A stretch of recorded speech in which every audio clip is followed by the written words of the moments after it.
ಮುಖ್ಯಮಂತ್ರಿ ಆದ ಮೇಲೆ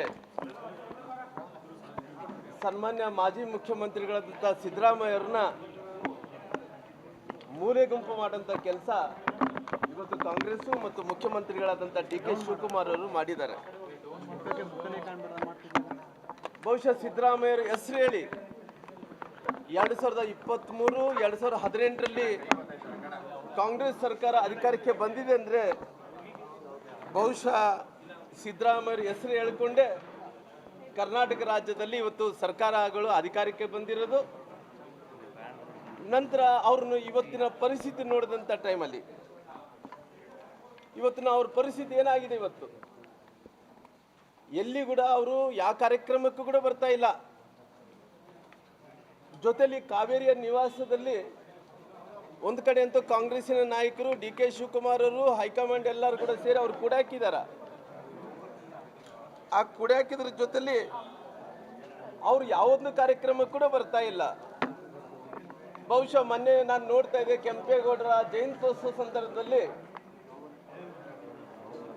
ಡಿ ಕೆ ಶಿವಕುಮಾರ್ ಅವರು ಮುಖ್ಯಮಂತ್ರಿಗಳು ಬಹುಶಃ ಅವ್ರು ಮನಸ್ಸು ಮಾಡಿದ್ರೆ ಸಿದ್ದರಾಮಯ್ಯರನ್ನ ಫೋಟೋನ ಹಾಕುತ್ತಾ ಇದ್ರು. ಅವರು ಮನಸ್ಸು ಮಾಡಲಿದಕ್ಕೋಸ್ಕರವಾಗಿ ಅವ್ರ ಫೋಟೋ ಕೂಡ ಕೆಂಪೇಗೌಡ ಜಯಂತ್ಯೋತ್ಸವದಲ್ಲಿ ಅವ್ರ ಫೋಟೋ ಕೂಡ ಕಾಣ್ತಾ ಇದ್ದಿಲ್ಲ.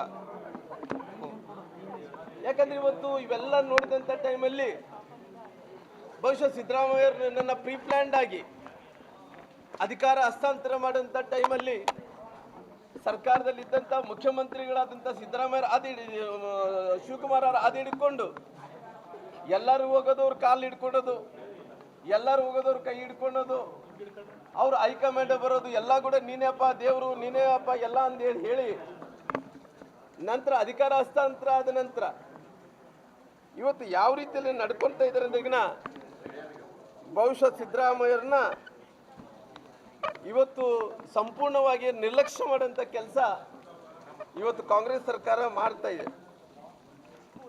ಅವರು ಪಾರ್ಟಿ ವಿಚಾರ ನಾನು ಅದ್ರ ಬಗ್ಗೆ ಏನು ಮಾತಾಡೋಕೆ ಹೋಗಲ್ಲ. ಅವ್ರು ನಿರ್ಲಕ್ಷ್ಯ ಮಾಡ್ತಾ ಇದ್ದಾರೋ, ಅವ್ರನ್ನ ಮೂಲೆಗುಂಪು ಮಾಡಿದಾರೋ, ಕಾವೇರಿ ನಿವಾಸದಲ್ಲಿ ಕೂಡೆ ಹಾಕಿದಾರೋ, ಅದ್ರ ಬಗ್ಗೆ ನಾನು ಅವ್ರ ಪಾರ್ಟಿ ವಿಚಾರ ಆಗಿರೋ ಕಾರಣ ಅದ್ರ ಬಗ್ಗೆ ನಾನು ಪ್ರಸ್ತಾಪನೆ ಮಾಡೋಕೆ ಹೋಗಲ್ಲ. ಯಾಕಂದ್ರೆ ಇವತ್ತು ಒಂದು ಕಡೆ ಅವ್ರ ಚರ್ಚೆ ಏನಾಗ್ತಾ ಇದೆ, ಸಿದ್ದರಾಮಯ್ಯರ ಪುತ್ರ ಯತೀಂದ್ರ ಅವರಿಗೆ ಇವತ್ತು ಅವ್ರಿಗೇನು ಮಂತ್ರಿ ಕೊಟ್ಟಿದ್ದಾರೆ, ನಗರಾಭಿವೃದ್ಧಿ ಮಂತ್ರಿ ಕೊಟ್ಟಿದ್ದಾರೆ. ನಗರಾಭಿವೃದ್ಧಿ ಮಂತ್ರಿ ಆದಮೇಲೆ ಕೆಲವು ಮಂದಿ ಅಂತ ಪತ್ರಗಳು ಬರ್ದಾರ. ಇವ್ರಿಗೆ ನಗರಾಭಿವೃದ್ಧಿ ಮಂತ್ರಿ ಕೊಟ್ಟಿದ್ದು ಸರಿಯಲ್ಲ ಅನ್ನಂಥ ಪತ್ರವನ್ನು ಕೂಡ ಒಂದು ಕಡೆ ಬರೆಯುವಂಥ ಕೆಲಸ ಮಾಡಿದ್ದಾರೆ. ಬಹುಶಃ ಅವ್ರು ಕೊಟ್ಟಿರೋದು ತಪ್ಪು, ಅವ್ರು ಕೊಟ್ಟಿರೋದು ರೈಟು, ಅದ್ರ ಬಗ್ಗೆ ನಾನು ಡಿಬೇಟ್ ಮಾಡಕ್ಕೆ ಹೋಗಲ್ಲ. ಆದರೆ ಅವ್ರ ಪಾರ್ಟಿಯಲ್ಲಿ ಇದ್ದಂಥವ್ರೆ ಕೆಲವು ಮಂದಿ ಸೇರಿಕೊಂಡು ಏನು ಯತೀಂದ್ರ ಸಿದ್ದರಾಮಯ್ಯವರಿಗೆ ನಗರಾಭಿವೃದ್ಧಿ ಮಂತ್ರಿಗಳು ಏನು ಕೊಟ್ಟಿದ್ದಾರೋ ಅದು ತಪ್ಪು ಅನ್ನೋಂಥದ್ದು, ಅದು ಕೊಟ್ಟಿರೋಂಥ ಸರಿಯಿಲ್ಲ ಅನ್ನೋಂಥದ್ದು ಕೂಡ ಅವ್ರು ಏನು ವಿಷಯವನ್ನು ಉಲ್ಲೇಖನ ಮಾಡಿ ಪತ್ರವನ್ನು ಬರೆದಿದ್ದಾರೋ ಅವ್ರ ಪಾರ್ಟಿಯಲ್ಲಿ ಇದ್ದಂಥವ್ರೆ ಒಂದು ಷಡ್ಯಂತ್ರ ಮಾಡೋಂಥ ಕೆಲಸ ಕೂಡ ಮಾಡ್ತಾ ಇದ್ದಾರೆ. ಬಹುಶಃ ಇವೆಲ್ಲ ನೋಡಿದಂಥ ಟೈಮಲ್ಲಿ ನನ್ನ ವೈಯಕ್ತಿಕವಾಗಿ ಯತೀಂದ್ರ ಅವರಿಗೆ ಏನು ನಗರಾಭಿವೃದ್ಧಿ ಮಂತ್ರಿಯಾಗಿ ಅವರು ಏನು ಪ್ರಮಾಣ ವಚನ ಸ್ವೀಕಾರ ಮಾಡಿದಾರೋ ಅದನ್ನು ನನ್ನ ತಪ್ಪಂದೇಳಿ ನಾನು ವಾದಿಸ್ತೀನಿ. ಯಾಕಂದರೆ ನಾನು ಯಾವತ್ತಿದ್ರೂ ಕೂಡ ಸಿದ್ದರಾಮಯ್ಯರನ್ನ ವಿರುದ್ಧವಾಗಿ ರಾಜಕಾರಣದಲ್ಲಿ ನಾನು ಭಾಳಷ್ಟು ಸಾರಿ ಅವ್ರ ವಿರುದ್ಧ ನಿಂತಿದ್ದೀನಿ. ಅವ್ರಿಗೆ ಒಳ್ಳೆ ಕೆಲಸ ಮಾಡಿದಂಥ ಟೈಮಲ್ಲಿ ಇಲ್ಲ ರೀ ಒಳ್ಳೆ ಕೆಲಸ ಮಾಡಿದಾರೆ ಅಂತೇಳಿ ಭಾಳಷ್ಟು ಸಾರಿ ಹೇಳಿದ್ದೀನಿ. ತಪ್ಪು ಮಾಡಿದಂಥ ಟೈಮಲ್ಲಿ ಕೂಡ ತಪ್ಪು ಮಾಡಿದ್ದೀರಿ ಅನ್ನೋಂಥ ಮಾತನ್ನು ಕೂಡ ಹೇಳಿದ್ದೀನಿ. ಇವತ್ತು ಕೂಡ ಸರ್ಕಾರ ಏನು ಇವತ್ತು ಯತೀಂದ್ರ ಸಿದ್ದರಾಮಯ್ಯರಿಗೆ ಏನು ನಗರಾಭಿವೃದ್ಧಿ ಮಂತ್ರಿಗಳೇನು ಕೊಟ್ಟಿದ್ದಾರೋ ಅದು ತಪ್ಪು ಅನ್ನೋಂಥ ಮಾತು ಇವತ್ತು ಕೂಡ ನಾನು ಹೇಳ್ತೀನಿ. ಯಾಕಂದರೆ ಬಹುಶಃ ಅವರು ತಂದೆಯವರಾದಂಥ ಮಾಜಿ ಮುಖ್ಯಮಂತ್ರಿಗಳು ಮೂಢ ಹಗರಣದಲ್ಲಿ ಅವ್ರು ಇದ್ದಾರ. ಈ ಮೂಢ ಹಗರಣದಲ್ಲಿ ಇದ್ದಂಥ ಟೈಮಲ್ಲಿ ಅದ್ರ ಸಂಬಂಧಪಟ್ಟಿದಂತೆ ಮಂತ್ರಿಗಳಾದಂಥ ಯತೀಂದ್ರ ಸಿದ್ದರಾಮಯ್ಯರು ಮಾಡ್ತಾರೆ ಅಂದ್ರೆಗಿನ ಅಲ್ಲಿ ಕಾನ್ಸ್ಪಿರಸಿ ಆಗಲ್ಲ ಅನ್ನೋಂಥ ಪ್ರಶ್ನೆಯನ್ನು ಕೂಡ ಕೇಳಬೇಕಾಗುತ್ತೆ. ಯಾಕಂದ್ರೆ ನಾವು ಸಂವಿಧಾನದಲ್ಲಿ ಪ್ರಮಾಣ ವಚನ ಸ್ವೀಕಾರ ಮಾಡೋಂಥ ಟೈಮಲ್ಲಿ ನಾವು ಇವತ್ತು ಸಂವಿಧಾನದ ಮೇಲೆ ಪ್ರಮಾಣ ವಚನ ಸ್ವೀಕಾರ ಮಾಡೋಂಥ ಟೈಮಲ್ಲಿ ನಾವು ಕಾಯ ವಾಚ ಮನಸ್ಸಿನಿಂದ ಕೆಲಸ ಮಾಡ್ತೀವಿ ಅಂದರೆ ಪ್ರಮಾಣ ವಚನ ಸ್ವೀಕಾರ ಮಾಡಿದಂಥ ಟೈಮಲ್ಲಿ ಅವರೇ ಹಗರಣದಲ್ಲಿದ್ದಂಥ ಟೈಮಲ್ಲಿ ಅದೇ ಖಾತೆಗೆ ಸಂಬಂಧಪಟ್ಟಿದಂಥ ಮುಖ್ಯಮಂತ್ರಿಗಳು ಆದಂಥ ಮಗ ಯತೀಂದ್ರ ಸಿದ್ದರಾಮಯ್ಯರಿಗೆ ಅವರು ಅದೇ ಇಲಾಖೆಯ ಮಂತ್ರಿ ಆಗಿರೋದಂತ ತಪ್ಪು ಅನ್ನೋಂಥ ಮಾತನ್ನು ಕೂಡ ನಾನು ಹೇಳ್ತೀನಿ. ಹಂಗಾಗಿ ಇವತ್ತು ಕರ್ನಾಟಕ ರಾಜ್ಯದಲ್ಲಿ ತೀವ್ರವಾಗಿ ಅತಿವೃಷ್ಟಿ ಆಗ್ತಾಯಿದೆ, ಅನಾವೃಷ್ಟಿ ಕೂಡ ಆಗ್ತಾಯಿದೆ. ಬಹುಶಃ ಒಂದು ಕೆಲವು ಕಡೆ ಬರಗಾಲ ಕೂಡ ಬಂದಿದೆ. ಇವತ್ತು ನಿಮ್ಮ ಮೈಸೂರು ಭಾಗದಲ್ಲಿ, ಕರಾವಳಿ ಪ್ರದೇಶದಲ್ಲಿ, ಮಲೆನಾಡು ಪ್ರದೇಶದಲ್ಲಿ, ಮಧ್ಯ ಕರ್ನಾಟಕದಲ್ಲಿ ಕೆಲವು ಕಡೆ ಮಳೆ ಆಗ್ತಾ ಇದಾವ. ಕೆಲವು ಕಡೆ ನಮ್ಮ ಉತ್ತರ ಕರ್ನಾಟಕಕ್ಕೆ ಹೋದರೆ ಇವತ್ತು ಯಾವುದು ಕೂಡ ಮಳೆ ಆಗ್ತಾ ಇಲ್ಲ. ಕೆಲವು ಕಡೆ ಕುಡಿಲಿಕ್ಕೆ ನೀರಿಲ್ಲ, ರೈತರೆಲ್ಲರೂ ಕೂಡ ಇವತ್ತು ಜಾನುವಾರುಗಳಿಗೆ ಮೇವಿಲ್ಲ. ಒಂದು ಕಡೆ ಎಲ್ಲರೂ ಕೂಡ ಗುಳೆಗೆ ಹೋಗ್ತಾ ಇದ್ದಾರ.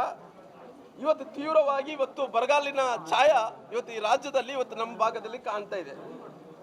ಆದರೆ ಇವತ್ತು ಪರಿಸ್ಥಿತಿ ಏನಾಗ್ತಾ ಇದೆ, ಇವತ್ತು ಈ ರೀತಿ ಬರಗಾಲ ಇದ್ದಂಥ ಟೈಮಲ್ಲಿ ಕೂಡ ಒಂದು ಕಡೆ ಮುಖ್ಯಮಂತ್ರಿಗಳು ಎಲ್ಲಿದ್ದಾರ? ಅವರು ಮುಖ್ಯಮಂತ್ರಿಗಳಾದ ಮೇಲೆ ಒಂದು ಕಡೆ ಅವ್ರ ಸ್ವಂತ ಕ್ಷೇತ್ರದಲ್ಲಿ ಅವರು ಕನಕಪುರದಲ್ಲಿ ಜಾತ್ರಾ ಮಹೋತ್ಸವಗಳು, ಯಾವ ಕಾರ್ಯಕ್ರಮದು? ಕನಕೋತ್ಸವ ಕಾರ್ಯಕ್ರಮ. ಬಹುಶಃ ಬರಗಾಲ ಇದ್ದಂಥ ಟೈಮಲ್ಲಿ, ಇಷ್ಟೊಂದು ಛಾಯವನ್ನು ಮೂಡಿಸೋಂಥ ಟೈಮಲ್ಲಿ, ಜನರಿಗೆ ತೊಂದರೆ ಇದ್ದಂಥ ಟೈಮಲ್ಲಿ ಅವ್ರು ಕನಕೋತ್ಸವ ಮಾಡ್ಕೊಳ್ಳೋದು ಬೇಕಿತ್ತ ಮುಖ್ಯಮಂತ್ರಿಗಳು ಅನ್ನೋಂಥ ಪ್ರಶ್ನೆಯನ್ನು ಕೂಡ ನಾನು ಕೇಳ್ತೀನಿ. ಯಾಕಂದ್ರೆ ಇವತ್ತು ಕಂದಾಯ ಮಂತ್ರಿಗಳು ಬಹುಶಃ ಪರಮೇಶ್ವರ್ ಅವರು ಎಲ್ಲಿದ್ದಾರೋ ಗೊತ್ತಿಲ್ಲ. ಅವರು ತಗೊಂಡಿದ್ದಂಥ ಕ್ರಮಗಳೇನು? ಬಹುಶಃ ಕಂದಾಯ ಮಂತ್ರಿಗಳು ಈ ರೀತಿ ಬರಗಾಲ ಆದಂಥ ಟೈಮಲ್ಲಿ, ಅತಿವೃಷ್ಟಿ ಅನಾವೃಷ್ಟಿ ಆದಂಥ ಟೈಮಲ್ಲಿ ಎಲ್ಲಿ ಮಂತ್ರಿಗಳಿದ್ದಾರೆ ಎಲ್ಲ ಕಡೆ ಹೋಗಿ ವೀಕ್ಷಣೆ ಮಾಡಬೇಕು. ತೊಂದರೆ ಆದಂಥ ಜನರಿಗೆ ಅವ್ರಿಗೆ ಆಶ್ವಾಸನೆಯನ್ನು ಕೊಡಬೇಕಾಗುತ್ತೆ. ಈ ಸರ್ಕಾರದಲ್ಲಿದ್ದಂಥ ಯಾವ ಮಂತ್ರಿಗಳು ಕೂಡ ಇವತ್ತು ಯಾರು ಕೂಡ ಯಾವ ಜಿಲ್ಲೆಯಲ್ಲಿ ಕೂಡ ಕೆಲಸವನ್ನು ಕೂಡ ಮಾಡ್ತಾ ಇಲ್ಲ ಅನ್ನೋಂಥ ಮಾತನ್ನು ಕೂಡ ಹೇಳ್ತಾ ಇದ್ದೀನಿ. ಇವತ್ತು ನಮ್ಮ ಭಾಗದಲ್ಲಿ ಕೊಪ್ಪಳ, ರಾಯಚೂರು, ಬಳ್ಳಾರಿ, ಗದಗ ಈ ಭಾಗದಲ್ಲೆಲ್ಲ ಕೂಡ ಇವತ್ತು ಹೋಗಿ ನೋಡ್ರಿ, ಇವತ್ತು ಎಲ್ಲ ಕೂಡ ಗುಳೆಗೆ ಹೋಗೋಂಥ ಪರಿಸ್ಥಿತಿ ನಾವೆಲ್ಲರೂ ಕೂಡ ಕಾಣ್ತಾ ಇದ್ದೀವಿ. ಹಂಗಾಗಿ ಇವತ್ತು ಮುಖ್ಯಮಂತ್ರಿಗಳು ಬಹುಶಃ ಅವರು ಒಂದು ಕಡೆ ಕನಕೋತ್ಸವವನ್ನು ಮಾಡ್ಕೊತ ಇದ್ದಾರ, ಒಂದು ಕಡೆ ನಿನ್ನೆ ಮೊನ್ನೆ ಬೀದರ್ಗೆ ಹೋಗಿ ಬಿಟ್ರಿಗಿನ ಈ ರಾಜ್ಯದಲ್ಲಿ ಎಲ್ಲಿ ಕೂಡ ಪ್ರವಾಸ ಮಾಡ್ತಾ ಇಲ್ಲ. ಅವರು ಈ ರಾಜ್ಯದ ಮುಖ್ಯಮಂತ್ರಿಗಳು ಏನು ಅಂದ್ಕೊಂಡಾರ? ಬೆಂಗಳೂರಿನ ಮುಖ್ಯಮಂತ್ರಿಗಳು ಅಂದ್ಕೊಂಡಾರ, ಅದೇ ಸರ್ಕಾರ ಅಂದ್ಕೊಂಡಾರ. ಬಹುಶಃ ಬೆಂಗಳೂರೊಂದು ನಾನು ನನ್ನ ವಶಕ್ಕೆ ಪಡಿಸ್ಕೊಂಡ್ರೆ ಬಹುಶಃ ಕರ್ನಾಟಕ ರಾಜ್ಯನೇ ವಶಪಡಿಸ್ಕೊಂಡಿದ್ದೇನೆ ಅನ್ನೋಂಥ ರೀತಿಯಲ್ಲಿ ಬೆಂಗಳೂರೊಂದೇ ಕಾನ್ಸಂಟ್ರೇಷನ್ ಮಾಡ್ತಾ ಇದ್ದಾನೆ. ಹಂಗಾಗಿ ಮುಖ್ಯಮಂತ್ರಿಗಳು ಎಲ್ಲಿ ಕೂಡ ಹೊರಗಡೆ ಬರ್ತಾ ಇಲ್ಲ. ಹಂಗಾಗಿ ಇವತ್ತು ಕನಕೋತ್ಸವ ಮಾಡ್ಕೊಂತ ಅವ್ರ ಕ್ಷೇತ್ರದಲ್ಲಿ ಇವರು ಕುಂತಾರ. ಹಂಗಾಗಿ ಇವತ್ತು ಈ ರಾಜ್ಯದಲ್ಲಿ ಇವತ್ತು ಬರಗಾಲ ಇದ್ದಂಥ ಟೈಮಲ್ಲಿ ಕೂಡ ಸಮಸ್ಯೆಗಳನ್ನು ಪರಿಹಾರ ಮಾಡ್ಕೊಡೋಂಥ ಕೆಲಸ ಆಗ್ತಾ ಇಲ್ಲ. ಒಂದು ಏನಂದ್ರೆ ಈಗ ಇವತ್ತು ಕೇಂದ್ರ ಸರ್ಕಾರ SIR ಮಾಡಿದನೋ, ಆ SIR ಮಾಡಿದಂಥ ವಿಚಾರದಲ್ಲಿ ಅಧಿಕಾರಿಗಳನ್ನು ದುರುಪಯೋಗ ಮಾಡಿಕೊಂಡು ಅದು ಯಾವ ರೀತಿಯಲ್ಲಿ ಪರಿಹಾರವನ್ನು ಹುಡುಕೊಡ್ಬೇಕು, ಯಾವ ರೀತಿಯಲ್ಲಿ ಬೋಗಸ್ಸನ್ನು ID ಕಾರ್ಡ್ಗಳು ಮಾಡಿಕೊಡ್ಬೇಕು, ಯಾರಿಗೆ ಸ್ಥಳ ಇಲ್ಲನೋ, ಯಾರಿಗೆ ಮನೆ ಇಲ್ಲನೋ, ಯಾರಿಗೆ ID ಕಾರ್ಡ್ಗಳು ಇಲ್ಲನೋ, ಯಾರು ಬಾಂಗ್ಲಾದಿಂದ ವಲಸೆ ಬಂದಂಥ ಎಲ್ಲರೂ ಕೂಡ ಇವತ್ತು ಎಲ್ಲರೂ ಕೂಡ ಬೇರೆ ಬೇರೆ ಕಡೆ ಓಡೋಗ್ತಾ ಇದ್ದಾರೆ. ಎಲ್ಲರೂ ಭಾಳಷ್ಟು ಮಂದಿ ರಾಜ್ಯಕ್ಕೆ ಬರೋಂಥವ್ರಿಗೆ ಅವ್ರಿಗೆ ಸನ್ಮಾನ ಮಾಡೋಂಥ ಕೆಲಸ ಈ ರಾಜ್ಯದ ಮುಖ್ಯಮಂತ್ರಿಗಳು ಮಾಡ್ತಾ ಇದ್ದಾರೆ.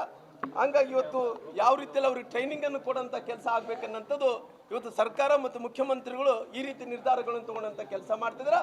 ಅದಕ್ಕೋಸ್ಕರ ಈ ಸರ್ಕಾರಕ್ಕೆ ನಾನು ಪೂರ್ಣ ಘಂಟಾಘೋಷವಾಗಿ ಈ ಸರ್ಕಾರಕ್ಕೆ ಇವತ್ತು ಅಂದರೆ ಮಾನ ಮರ್ಯಾದೆ ಇದ್ರಿಗಿನ ಇವತ್ತು ಜನರ ಕಷ್ಟದಲ್ಲಿದ್ದಂಥ ಟೈಮಲ್ಲಿ ಸ್ಪಂದಿಸಂಥ ಕೆಲಸ ಆಗಬೇಕು. ಮುಖ್ಯಮಂತ್ರಿಗಳು ಬೆಂಗಳೂರನ್ನು ಬಿಟ್ಟು ಇವತ್ತು ಇಡೀ ಕರ್ನಾಟಕ ರಾಜ್ಯದಲ್ಲಿ ಓಡಾಡಿ ಇವತ್ತು ಬರಗಾಲ ಇದ್ದಂಥ ಟೈಮಲ್ಲಿ, ಅತಿವೃಷ್ಟಿ ಇದ್ದಂಥಲ್ಲಿ, ಅನಾವೃಷ್ಟಿ ಇದ್ದಂಥ ಟೈಮಲ್ಲಿ ಇವೆಲ್ಲನೂ ಕೂಡ ಸರಿಪಡಿಸಂಥ ಕೆಲಸ ಮಾಡಬೇಕು. ಯತೀಂದ್ರ ಸಿದ್ದರಾಮಯ್ಯ ಇವತ್ತು ನಗರಾಭಿವೃದ್ಧಿ ಮಂತ್ರಿಗಳು ಏನಾಗಿದ್ದಾರೋ ಅವರು ಇವತ್ತು ಆಗಿರೋಂಥದ್ದು ತಪ್ಪನ್ನಂಥ ವಿಚಾರವನ್ನು ಹೇಳಿದ್ದೀನಿ.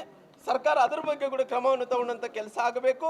ಇವತ್ತು ಮಂತ್ರಿಗಳು ಎಲ್ಲರೂ ಕೂಡ ಯಾವ ರೀತಿಯಲ್ಲಿ ಕೆಲಸ ಮಾಡ್ತಾ ಇದ್ದಾರೆ ಅನ್ನೋಂಥ ವಿಚಾರವನ್ನು ಕೂಡ ಉಲ್ಲೇಖನ ಮಾಡೋಂಥ ಕೆಲಸ ನಾನು ಮಾಡಿದ್ದೇನೆ. ಬಹುಶಃ ಸಿದ್ದರಾಮಯ್ಯರನ್ನ ಅವರು ಅಧಿಕಾರವನ್ನು ಹಸ್ತಾಂತರ ಸಲುವಾಗಿ ಬಹುಶಃ ಬಹಳಷ್ಟು ಮಂದಿ ಹೇಳ್ತಾ ಇದ್ರು, ಆಲ್ಮತ ಸಮುದಾಯದ ಜನರು ಯಾರನ್ನ ಮುಖ್ಯಮಂತ್ರಿ ಆದರೆ ಅವ್ರು ನಾವು ಅಲ್ಲಿಂದ ತೊಲಗಿಸ್ಬೇಕು, ಅಲ್ಲಿಂದ ಬೇರೆ ಕಡೆ ಹಸ್ತಾಂತರಿಸ್ಬೇಕಂದ್ರೆ ತುಂಬ ಕಷ್ಟ ಅನಿಸ್ತಿದ್ರು. ಬಹುಶಃ ನಮಗೆ ಗೊತ್ತಿರೋಂಥ ಪ್ರಕಾರ ಸಿದ್ದರಾಮಯ್ಯರು ಮುಖ್ಯಮಂತ್ರಿ ಆದಂಥ ಟೈಮಲ್ಲಿ ಅವರು ಮುಖ್ಯಮಂತ್ರಿ ಸ್ಥಾನವನ್ನು ಬಿಡಲ್ಲ ಅಂತೇಳಿ ನಾವು ಕೂಡ ತಿಳ್ಕೊಂಡಿದ್ವಿ. ಆದರೆ ಅವತ್ತಿನ ಪರಿಸ್ಥಿತಿ ಏನಾಯಿತು, ಅವರು ಮುಖ್ಯಮಂತ್ರಿ ಸ್ಥಾನವನ್ನು ಬಿಡಬೇಕಾಯ್ತು. ಹೌದು, ಬಿಡೋಂಥ ಟೈಮಲ್ಲಿ ಅವ್ರು ಯಾವ ರೀತಿಯಲ್ಲಿ ಅವ್ರನ್ನ ಮುಖ್ಯಮಂತ್ರಿಗಳು ಹೋಗಿ ಯಾವ ರೀತಿಯಲ್ಲಿ ಪ್ಲೀಸ್ ಮಾಡಿದರು, ಯಾವ ರೀತಿಯಲ್ಲಿ ಕೈ ಮುಗಿದ್ರು, ಯಾವ ರೀತಿಯಲ್ಲಿ ಅವ್ರನ್ನ ಮನವೊಲಿಸಿದ್ರು, ಅದಂತ ನೋಡಿದಂಥ ಟೈಮಲ್ಲಿ ಇವತ್ತು ಅವ್ರು ಕಾವೇರಿ ನಿವಾಸದಲ್ಲಿ ಕೂಡಕ್ಕಂತ ಕೆಲಸ ಮಾಡಿದಾರ. ಕಾವೇರಿ ನಿವಾಸದಿಂದ ಹೊರಗಡೆ ಬರ್ತಾ ಇಲ್ಲ. ಅವ್ರಿಗೆಲ್ಲ ಒಂದು ಕಾರ್ಯಕ್ರಮದಲ್ಲಿ ಫೋಟೋಗಳು ಆಗ್ತಾ ಇಲ್ಲ. ಮೊನ್ನೆ ಇವತ್ತು ಕೆಂಪೇಗೌಡ ಜಯಂತ್ಯೋತ್ಸವದಲ್ಲಿ ಕೂಡ ನಾವು ನೋಡಿದ್ವಿ.